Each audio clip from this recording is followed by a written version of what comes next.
Really good news, guys. The CR500 now has the most critical part that I've been looking for ages. I have found a suitable radiator.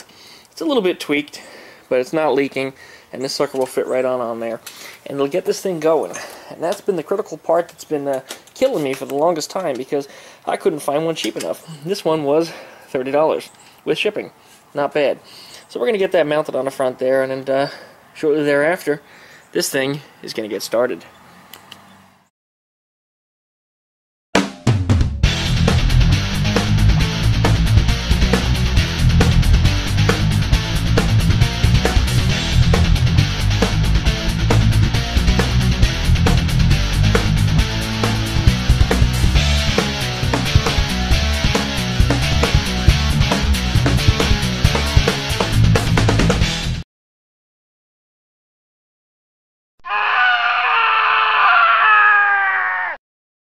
There it is, the radiator is mounted.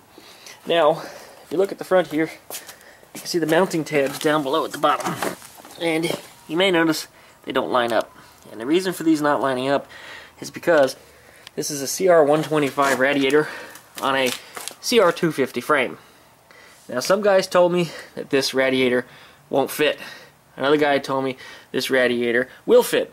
And a third guy told me this radiator won't fit and could not be made to fit.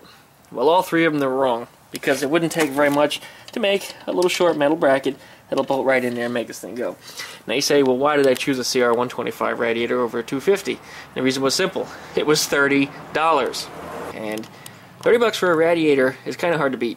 This is a thing, it's a little bit tweaked, like I said, but that's not a problem. It doesn't leak. So we're going to get this thing hooked up. And the second thing that was really good is that the outlet lines up with the inlet here. So it's almost a straight shot.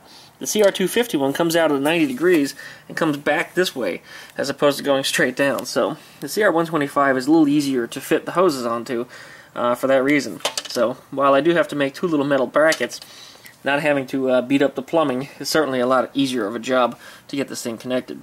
So that's what's left on this.